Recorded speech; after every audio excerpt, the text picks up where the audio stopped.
നമസ്കാരം. ഫണ്ട് ത്രീസിക്സിന്റെ പുതിയ അധ്യായത്തിലേക്ക് സ്വാഗതം. പ്രൊഫസർ മാത്യു. ഇന്നത്തെ വിഷയം നമ്മുടെ ഇതിനു മുമ്പ് നടത്തിയിട്ടുള്ള അവയർനെസ് വീഡിയോസിന്റെ ഒക്കെ ഒരു സീരീസിന്റെ ഒരു ഭാഗമായിട്ടുള്ളതൊക്കെ തന്നെയാണ്.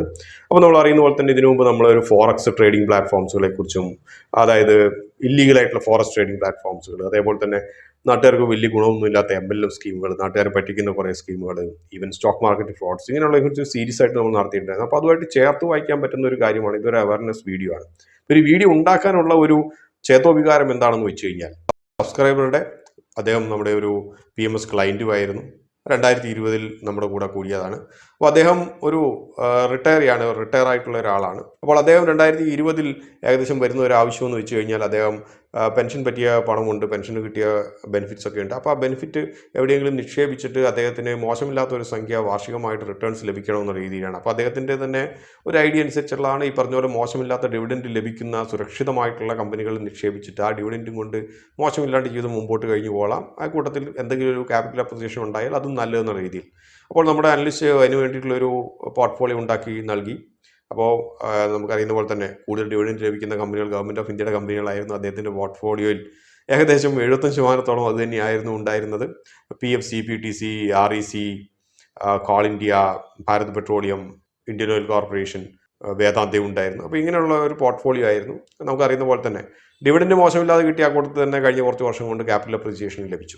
അപ്പോൾ അദ്ദേഹം 2022 കൂടിയിട്ടാണെന്ന് തോന്നുന്നു അദ്ദേഹം ഇതിൻ്റെ പകുതി പിൻവലിച്ചു. അദ്ദേഹം പറഞ്ഞു, എനിക്കിതിൻ്റെ അത് പകുതി പിൻവലിച്ചിട്ട് ഒരു നല്ലൊരു പാർട്ട്ണർഷിപ്പ് ബിസിനസ്സിൻ്റെ അകത്ത് ഒരു ഓപ്പർച്യൂണിറ്റി വന്നിട്ടുണ്ട്, അപ്പോൾ അതിന് നിക്ഷേപിക്കാമെന്ന് പറഞ്ഞു. മോശമില്ലാത്ത ക്യാപിറ്റൽ അപ്രിസിയേഷൻ ഉള്ളതുകൊണ്ട് അദ്ദേഹം അത് വളരെ സ്വീകാര്യമായിട്ടുള്ള കാര്യമായിരുന്നു. അദ്ദേഹം എടുത്തു കൊണ്ടുപോയിട്ട് നിക്ഷേപിച്ചു. അതിനുശേഷം കുറച്ച് കഴിഞ്ഞിട്ട് അദ്ദേഹം പറഞ്ഞു, ഞാൻ അതിൻ്റെ അകത്ത് നിക്ഷേപിച്ചതിൻ്റെ അകത്ത് നിന്ന് വളരെ ഏകദേശം ഇരട്ടിയോളം എനിക്ക് ലാഭം ലഭിച്ചിട്ടുണ്ട്, അപ്പം ഞാൻ കുറച്ചും കൂടി നിക്ഷേപിക്കാൻ പോകുന്നു. അങ്ങനെ അദ്ദേഹം ഏകദേശം എനിക്ക് തോന്നുന്നു 80% പിൻവലിച്ച് കൊണ്ടുപോയി നിക്ഷേപിച്ചു. അപ്പോൾ പിന്നെ അദ്ദേഹത്തെക്കുറിച്ച് വലിയൊരു ഐഡിയ ഇല്ലായിരുന്നു എന്താണെന്നുള്ളതിനെക്കുറിച്ച് വലിയ കോൺടാക്ട്സ് ഒന്നുമില്ല. പക്ഷേ അടുത്ത കാലങ്ങളിൽ 2-3 മാസങ്ങൾക്ക് മുമ്പ് അദ്ദേഹം വന്നിട്ട് പറഞ്ഞു, ഞാൻ നിക്ഷേപിച്ച കമ്പനി ആക്ച്വലി പൊളിഞ്ഞു പോയി, സാർ കേട്ടിട്ടുണ്ടാവും.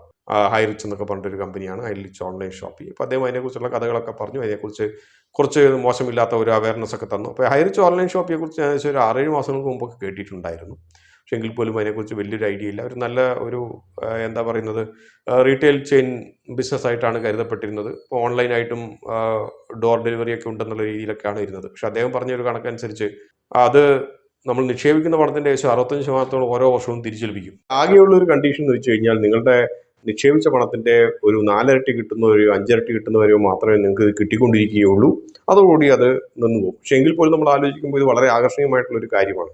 സ്വാഭാവികമായും ഉണ്ടാകുന്ന ഒരു സംശയം മറ്റൊന്നുമല്ല, ഇത്രയധികം 65% നിങ്ങൾ ഡിവിഡൻഡ് പേ ഔട്ട് ചെയ്യണമെങ്കിൽ, ഓപ്പറേറ്റിംഗ് എക്സ്പെൻഡിച്ചർ ഒക്കെ കഴിഞ്ഞിട്ട് ലാഭം ലഭിക്കണമെങ്കിൽ എന്ത് മാർജിനിലായിരിക്കും നിങ്ങളുടെ കമ്പനി വർക്ക് ചെയ്യുന്നത്? ഈ ഒരു ചോദ്യത്തെക്കുറിച്ച് തന്നെ, ഈ ഒരു കാര്യത്തെക്കുറിച്ച് അറിയില്ലെങ്കിൽ പോലും ഞാനൊരു വീഡിയോ ഇതിനു മുമ്പ് ചെയ്തിട്ടുണ്ടായിരുന്നു. നിങ്ങളോട് ആരുടെങ്കിലും MLM ബിസിനസ് എന്തെങ്കിലും ആയിട്ട് വന്ന് ഒരു മോശമില്ലാത്ത ഒരു വലിയ നിങ്ങൾക്ക് വിശ്വസിക്കാൻ കഴിയാത്ത റിട്ടേൺസ് പറയുന്നുണ്ടെങ്കിൽ, ആ ഒരു കമ്പനിയുടെ ബിസിനസിന്റെ മാർജിൻസ്, പ്രോഫിറ്റ് മാർജിൻ എത്രയാണെന്ന് ചോദിക്കുക എന്ന് പറഞ്ഞിട്ടുണ്ട്. അതുമായിട്ട് നിങ്ങൾക്ക് ചേർത്ത് വെക്കാൻ പറ്റുന്ന ഒരു കാര്യമാണ്. മറ്റൊരു കാര്യമാണ്, നമ്മൾ ഇതിനു മുമ്പ് ഒരു 4-5 മാസം മുമ്പ്, 6-7 മാസം മുമ്പൊക്കെ ചെയ്തിരുന്ന ഒരു വീഡിയോ ഉണ്ട്, നൻബൻ വെഞ്ചേഴ്സ് US. ഏകദേശം ഇതേ ബിസിനസ് മോഡലാണ്. ആ ഒരു വീഡിയോ കണ്ടിട്ടുള്ളവർ, ഹൈറിച്ചിൻ്റെ അകത്ത് ജോയിൻ ചെയ്തവരുണ്ടെങ്കിൽ എനിക്ക് തോന്നുന്നു പലരും അതിൻ്റെ അകത്ത് എക്സിറ്റ് ചെയ്തിരിക്കാൻ വഴിയുണ്ട്. അറിഞ്ഞുകൊണ്ടല്ലെങ്കിലും അങ്ങനത്തെ ഒരു വീഡിയോ ചെയ്തിട്ടുണ്ടായിരുന്നു. ഇതിൻ്റെ രണ്ടിൻ്റെയും വീഡിയോ ലിങ്ക് ഈ ഡിസ്ക്രിപ്ഷനിലോ അല്ലെങ്കിൽ കമൻറ്റ് ബോക്സിലോ കൊടുക്കാവുന്നതാണ്. കാണേണ്ടവർക്ക് അത് കാണാവുന്നതാണ്. ഓക്കെ. അപ്പോൾ ഇദ്ദേഹം വന്ന് പറഞ്ഞു ഇങ്ങനെയൊക്കെയാണ്, പക്ഷേ ഇപ്പോൾ പൈസ ഏകദേശം ബ്ലോക്ക് ആയതുപോലെ തന്നെയാണ് ഇരിക്കുന്നത്. EDയോ CBIയോ എല്ലാവരും കൂടെ വന്നിട്ട് കമ്പനിയെ ഞെരുക്കി കളഞ്ഞു. അപ്പം കമ്പനിയുടെ അക്കൗണ്ട്സ് ഒക്കെ ഫ്രീസ് ചെയ്ത് കളഞ്ഞു. അതുകൊണ്ട് ഇപ്പം മൊത്തം പണം അവിടെ കുടുങ്ങിയിരിക്കുകയാണ്. ഇതിനെന്തെങ്കിലും വഴിയുണ്ടോ, പോകാൻ വഴിയുണ്ടോ? അപ്പോൾ ആ ഒരു സമയത്താണ് നമ്മൾ ഇതിനെക്കുറിച്ച് കുറച്ചൊരു അനലൈസ് ചെയ്ത് നോക്കിയപ്പം സത്യം പറഞ്ഞാൽ മീഡിയ മൊത്തം ഇപ്പം ഹൈറിച്ചാണ്. അപ്പം അത് ഓൺലൈൻ മീഡിയ ആകട്ടെ, പ്രിന്റഡ് മീഡിയ ആകട്ടെ, എല്ലാ മീഡിയയും നിറച്ചു ഹൈറിച്ചാണ്. ഹൈറിച്ച് വളരെയധികം ഇതായി. പത്രത്തിനകത്ത് എനിക്ക് തോന്നുന്നു വളരെ കുറച്ചേ വരുന്നുള്ളൂ എന്ന് തോന്നുന്നു. പക്ഷെ എങ്കിൽ പോലും അവസ്ഥ ഇതാണ്. ഹൈറിച്ചിൻ്റെ പ്രൊമോട്ടേഴ്സ് എന്ന് പറയുന്നത് പ്രൈവറ്റ് ലിമിറ്റഡ് കമ്പനിയാണ്. 2 പേരാണ്, ദമ്പതികളാണ്, പ്രതാപനും ശ്രീന പ്രതാപനും എന്ന് പറഞ്ഞ് 2 പേര്. അപ്പോൾ ഇദ്ദേഹത്തിൻ്റെ ഒരു ഹിസ്റ്ററി ഒക്കെ നോക്കുമ്പം നമുക്ക് ഈ പറഞ്ഞ പോലെ അദ്ദേഹം ബിസിനസ് നടത്തുന്നു. മോശമില്ലാത്ത ബിസിനസ് 2-3 വർഷം 2019 ഇൻകോർപ്പറേറ്റ് ചെയ്ത പ്രൈവറ്റ് കമ്പനിയാണ്. നല്ല രീതിയിൽ ബിസിനസ്സൊക്കെ നടത്തി മുമ്പോട്ട് പോകുന്നു. കംപ്ലയിൻസ് ഫയലിംഗ് ഒക്കെ നടത്തുന്നുണ്ട്. അങ്ങനെ മുമ്പോട്ട് പോകുന്നു. അപ്പോൾ പ്രധാനമായും ഇതിൻ്റെ അകത്ത് ചോദിക്കുന്ന 2-3 ചോദ്യങ്ങളാണ്. ഒന്ന്, ഈ ഒരു ബിസിനസ്സിൻ്റെ അകത്ത് ഇൻവെസ്റ്റ് ചെയ്തവർക്കോ മറ്റാർക്കോ ഇതിൻ്റെ അകത്ത് പരാതിയില്ല. ഇതുവരെ ഇവർ പറ്റിച്ചിട്ടില്ല. രണ്ടാമത്തെ കാര്യം, ഒരാൾ ബിസിനസ് ചെയ്യുന്നതിൻ്റെ അകത്ത് ഗവൺമെൻറ്റോ ഇങ്ങനെയുള്ളവരൊക്കെ എന്തിനാണ് വന്നിട്ട് ഇങ്ങനെയുള്ളതിനൊക്കെ ഇടങ്കോലിടുന്നത് എന്നുള്ള ചോദ്യങ്ങളാണ് ചോദിക്കുന്നത്. അപ്പോൾ ആ രണ്ട് ചോദ്യങ്ങൾക്കും ഉത്തരം ഞാൻ ആദ്യം തന്നെ പറഞ്ഞു കൊള്ളാം. ഒന്നാമത്തെ കാര്യം, ഞാനിത് ആരെയും എതിർക്കാൻ വേണ്ടിയിട്ടോ ഇതിനു വേണ്ടിയല്ല. നമ്മൾ ഇതിൻ്റെ അകത്ത് പ്രധാനമായും വീഡിയോയുടെ കോറായിട്ടുള്ള കാര്യം എന്ന് വെച്ച് കഴിഞ്ഞാൽ ഹൈലൈറ്റിൻ്റെ ഫിനാൻഷ്യൽസ് ആണ്. നമ്മൾ മിനിസ്ട്രി ഓഫ് കമ്പനി അഫയേഴ്സിൻ്റെ അകത്ത് എടുത്തുള്ള ഫിനാൻഷ്യൽസ് ആണ്. അതാണ് നമ്മൾ അനലൈസ് ചെയ്യാൻ പോകുന്നത്. അപ്പോൾ എങ്കിൽ പോലും ഈ രണ്ട് ചോദ്യങ്ങൾക്ക് ഞാൻ ഉത്തരം പറഞ്ഞേക്കാം. ഒന്നാമത്തെ കാര്യം എന്ന് വെച്ച് കഴിഞ്ഞാൽ, എന്തുകൊണ്ടാണ് ഈ ഗവൺമെൻറ്റും ഒക്കെ കൂടി വന്നിട്ട് അല്ലെങ്കിൽ ഇവിടുത്തെ ഒരു മെഷീനറി വന്നിട്ട് ഇങ്ങനെയുള്ള കമ്പനികളൊക്കെ ഒതുക്കി കളയുന്നതെന്നുള്ളതാണ്. നമുക്കറിയുന്ന പോലെ തന്നെ നാട്ടിലൊരു നിയമമുണ്ട്. ആ നിയമം പാലിക്കാത്ത ആരാണെങ്കിലും പരാതികൾ ഇല്ലെങ്കിൽ പോലും സ്റ്റേറ്റ് എന്ന രീതിയിൽ, സ്റ്റേറ്റ് എന്ന് പറയുമ്പോൾ കേരള സ്റ്റേറ്റ് എന്നുള്ളതല്ല പറയുന്നത്, ഇവിടുത്തെ ഒരു ഗവേണിംഗ് മിഷനറി എന്ന രീതിയിൽ അതിനെതിരെ നടപടിയെടുക്കാൻ ബാധ്യസ്ഥരാണ്. ഉദാഹരണമായിട്ട് പറയുകയാണെങ്കിൽ നിങ്ങളുടെ വീടിൻ്റെ അടുത്ത് ഒരു വാറ്റുകാരനുണ്ടെന്നിരിക്കട്ടെ. അദ്ദേഹം നല്ല രീതിയിൽ വാറ്റുന്നു, നല്ല പൈനാപ്പിളോ മുന്തിരിയോ ഒക്കെ ഇട്ടിട്ട് നല്ല രീതിയിൽ വാറ്റുന്നു, വളരെ പോഷകാഹാരപ്രദമായിട്ടുള്ള പോഷകഗുണമുള്ള വാറ്റൊക്കെ ഉണ്ടാക്കുന്നു, ചുറ്റുമുള്ള കുടിയന്മാരൊക്കെ വന്ന് കുടിക്കുന്നു, അവരെല്ലാം ആഹ്ലാദിക്കുന്നു, അവർക്ക് പരാതിയില്ല, പോകുന്നു. നിങ്ങൾ കരുതുന്നുണ്ടോ ഇവിടെ എക്സൈസുകാർ വരില്ല എന്ന്? വരും. മറ്റൊന്നും കൊണ്ടല്ല, ഇവിടെ മദ്യം വിൽക്കാനുള്ള അധികാരമുള്ളത് സർക്കാരിന് മാത്രമേ ഉള്ളൂ, അഥവാ സർക്കാർ അംഗീകരിച്ചിട്ടുള്ള ഏജൻസികൾക്ക് മാത്രമേ ഉള്ളൂ. അപ്പോൾ നിയമത്തിനെതിരായതുകൊണ്ടാണ്. അല്ലാതെ അദ്ദേഹം ചെയ്യുന്നത് ഈ പറഞ്ഞതുപോലെ നാട്ടുകാരെ വഴിതെറ്റിക്കാൻ വേണ്ടിയിട്ടോ അല്ലെങ്കിൽ അങ്ങനത്തുള്ള കാര്യങ്ങളായിട്ടൊന്നുള്ളതൊന്നും അല്ല. അപ്പോൾ നാട്ടിലെ നിയമത്തിന് ഘടകവിരുദ്ധമായിട്ട് എന്തെങ്കിലും സംഭവിച്ചു കഴിഞ്ഞാൽ അതിനെതിരെ അന്വേഷണം നടത്തുകയും അന്വേഷണം നടത്തിയിട്ട് തെറ്റുകാരെന്ന് കണ്ടുപിടിച്ചു കഴിഞ്ഞാൽ അതിനെതിരെ നടപടി എടുക്കുക എന്നുള്ളത് ഉത്തരവാദിത്തപ്പെട്ട ഒരു ഗവൺമെൻറ്റിൻ്റെ ബാധ്യതയാണ്. രണ്ടാമത്തെ കാര്യം, ആർക്കും പരാതിയില്ലെങ്കിൽ എന്ത് വേണം? അതിൻ്റെ ഉത്തരവും നേരത്തെ തന്നെയുണ്ട്. ഈ കുടിയന്മാർക്ക് ആർക്കും, ഈ പറഞ്ഞ പോലെ വാറ്റ് കേന്ദ്രത്തിൽ ചെല്ലുന്നവർക്ക് ആർക്കും പരാതിയില്ല, അവരെല്ലാവരും ഒരു സംതൃപ്തരാണെന്ന് പറഞ്ഞതിൻ്റെ അർത്ഥം അത് പരാതി എടുക്കാതിരിക്കാനുള്ള ഒരു കാരണമല്ല. പ്രിവെൻറ്റീവ് മെഷേഴ്സ് ഏത് സ്റ്റേറ്റും ഗവേണിംഗ് മെഷീനറി എടുക്കേണ്ടത് ആവശ്യമാണ്. ഇതോടുകൂടി ആ ഒരു രണ്ട് ചോദ്യത്തിൻ്റെ ഉത്തരം തീർന്നു കാണുമെന്ന് കരുതുന്നു. അടുത്തായിട്ട് നമുക്ക് പെട്ടെന്ന് ഹൈറിച്ചിൻ്റെ ഫിനാൻഷ്യൽസിലേക്ക് പോകാം. ഇപ്പോൾ MCയുടെ സൈറ്റിൻ്റെ അകത്ത് ഇത് കൊടുത്തിട്ടുണ്ട്. ഇത് വേറെ എവിടെ നിന്നും കിട്ടിയതൊന്നുമല്ല, ഫയൽ ചെയ്ത് തന്നെയാണ്. പ്രധാനമായിട്ടും നമുക്ക് YOY ചേഞ്ച് നോക്കുന്നു, ഇയർ ഓൺ ഇയർ ചേഞ്ച് മാത്രം നോക്കാം. എബിറ്റയുടെ നോക്കുകയാണെങ്കിൽ earnings before interest, tax, depreciation and amortisation നോക്കുകയാണെങ്കിൽ 277% ഒരു വലിയ ജമ്പാണ് നമുക്ക് കാണുക. നെറ്റ് വർത്ത് നോക്കുകയാണെങ്കിൽ ഏകദേശം അതും ഇരട്ടിയായി മാറി. പക്ഷേ ബാക്കിയുള്ള ഡേറ്റ നമ്മൾ പലതും, ഇത് ഞാൻ അതിൻ്റെ അകത്തുനിന്ന് നമ്മുടെ ഫയൽ ചെയ്തിട്ടുള്ള ഡേറ്റയ്ക്കകത്തുനിന്ന് നമ്മുടെ ബാലൻസ് ഷീറ്റിൻ്റെ അകത്തുനിന്ന് എക്സ്ട്രാക്ട് ചെയ്തിട്ടുള്ളതാണ്. അത് എന്നിട്ട് കണ്ടൻസ് ചെയ്തിട്ട് എഴുതിയതാണ് എക്സലിലേക്ക്. അപ്പം ഡെറ്റ് ടു ഇക്വിറ്റി റേഷ്യോ നോക്കുമ്പോൾ നമുക്ക് കാണാൻ കഴിയും 275 എന്ന നമ്പറാണ്. അപ്പോൾ അതായത് നമുക്കറിയുന്നത് കമ്പനിയുടെ ഇക്വിറ്റി 1 രൂപയാണെങ്കിൽ അതിൻ്റെ അകത്ത് 275 രൂപയും കടമാണ്. അപ്പോൾ ഇത്ര വലിയൊരു കടത്തിൻ്റെ അകത്ത് ഈ ഒരു കമ്പനി ഓപ്പറേറ്റ് ചെയ്ത് കഴിഞ്ഞിട്ട് ഇത്ര വലിയൊരു പേ ഔട്ട് എങ്ങനെ നൽകാൻ കഴിയുന്നു? പ്രധാനമായും ഇതായിരിക്കാം ഇവിടുത്തെ അന്വേഷണ ഏജൻസികളുടെ സംശയത്തിൻ്റെ പ്രധാനപ്പെട്ട ഒരു കാരണം. ഈ ഡെറ്റ് ടു ഇക്വിറ്റി റേഷ്യോ തന്നെയാകാം. ഇത് ഫയൽ ചെയ്തത് കമ്പനി തന്നെയാണെന്നുള്ളൊരു സത്യം അവിടെ നിലനിൽക്കുന്നു. അതുപോലെ തന്നെ റിട്ടേൺ ഓൺ ഇക്വിറ്റിയാണ്. ROE 200% ജമ്പുണ്ടായി YOY എന്ന് പറയുന്നു, നല്ലത്. അടുത്തത് ഫിക്സ്ഡ് അസറ്റ് കുറഞ്ഞു എന്നും ടോട്ടൽ അസറ്റ് കൂടിയെന്നും പറയുന്നു മാർജിനലി. ഓക്കെ, അതൊക്കെ അവിടെ ഇരിക്കട്ടെ. പിന്നെയുള്ള അടുത്ത രണ്ട് പാരാമീറ്റേഴ്സാണ് നമ്മളെ പലപ്പോഴും സംശയത്തിലാഴ്ത്തുന്നത്.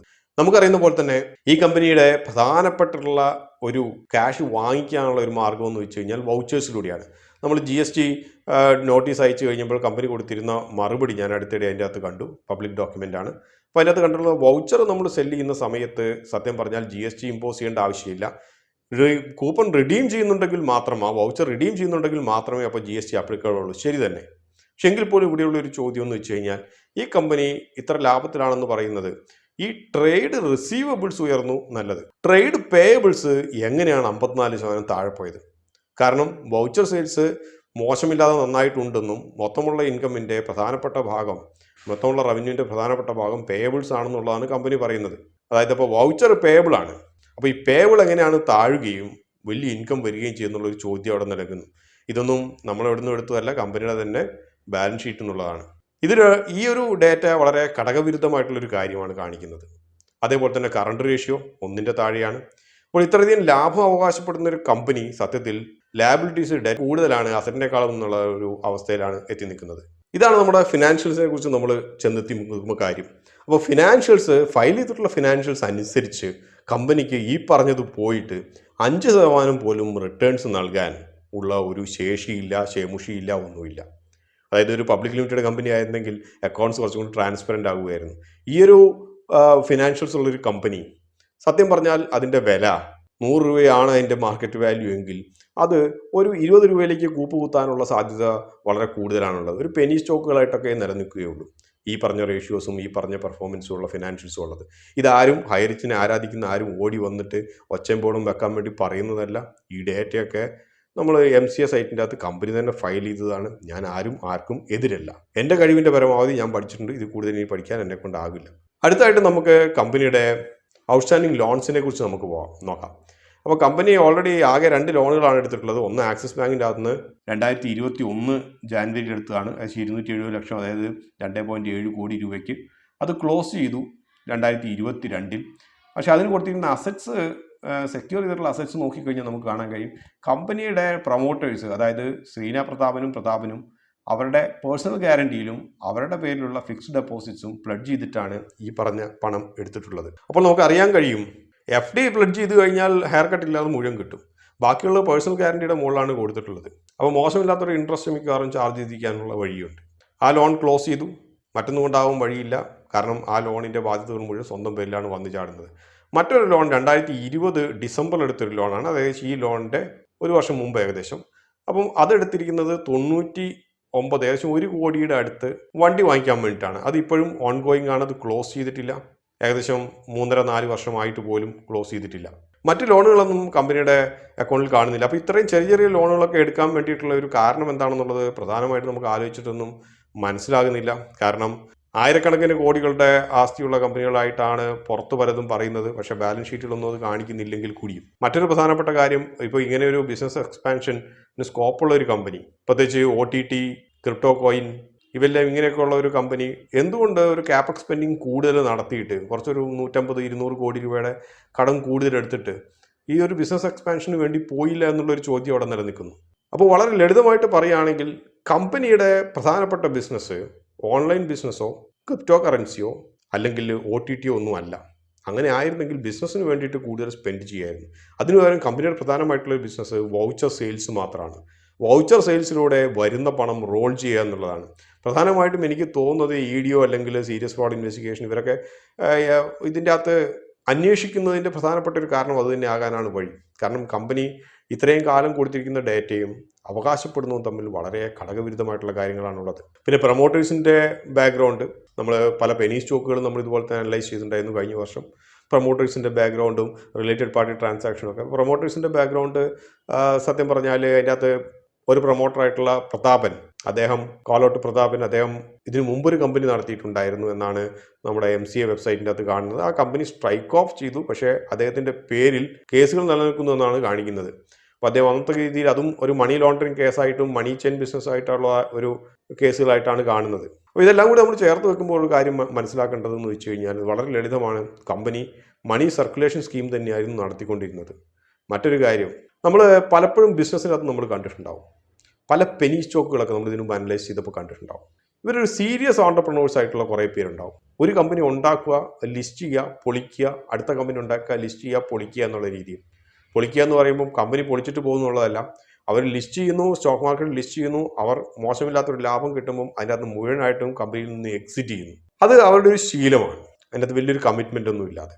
അതേപോലെ തന്നെയാണ് ചില കുട്ടികൾ കോപ്പി അടിക്കുന്നത്. അപ്പോൾ ഒരു തവണ കോപ്പി അടിച്ചൊരു ശീലം വന്നു കഴിഞ്ഞാൽ ഏതെങ്കിലും പുസ്തകം എടുത്തിട്ട് ഒരു എക്സാമിനേഷന് വേണ്ടിയിട്ട് പഠിക്കുമ്പോൾ അത് വായിച്ചിട്ട് അത്ര പെട്ടെന്ന് കൊണ്ട് മനസ്സിലാകുന്നില്ലെങ്കിൽ ആദ്യമായി മനസ്സിൽ വരുന്ന ഒരു കാര്യം കുറച്ചും കൂടി സമയമെടുത്ത് പഠിക്കുക എന്നുള്ളതിനേക്കാളും കൂടുതൽ പോംവഴിയായിട്ട് വരുന്നൊരു കാര്യം മറ്റൊന്നുമല്ല, കോപ്പി അടിക്കാൻ വേണ്ടി തുണ്ടുകടലാസ് എഴുതിയുണ്ടാക്കുക എന്നുള്ളതാണ്. അതേപോലെയാണ് ബിസിനസ്സിൻ്റെ അകത്ത് നിങ്ങൾ എപ്പോഴും ഇൻവെസ്റ്റ് ചെയ്യുന്നുണ്ടെങ്കിൽ അയാളുടെ പാസ്റ്റ് ഹിസ്റ്ററി നോക്കുക. ഇന്നത്തെ രീതിയിൽ പാസ്റ്റ് ഹിസ്റ്ററി കാണാൻ വലിയ ബുദ്ധിമുട്ടൊന്നുമില്ല. നിങ്ങളൊരു അരമണിക്കൂർ ഇരുന്ന് കഴിഞ്ഞാൽ MCAയുടെ വെബ്സൈറ്റിനകത്തൊക്കെ എല്ലാം അവൈലബിൾ ആണ്. പബ്ലിക് ലിമിറ്റഡ് കമ്പനി ആണെങ്കിൽ സെബിയുടെ അടുത്തും എക്സ്ചേഞ്ചിൻ്റെ അകത്തും എല്ലാം അവൈലബിൾ ആണ്. അപ്പോൾ മാനേജ്മെൻറ്റ് ക്വാളിറ്റി, മാനേജ്മെൻറ്റ് എത്തിക്സ്, ഈ 2 കാര്യങ്ങൾ വളരെ പ്രധാനപ്പെട്ടതാണ്.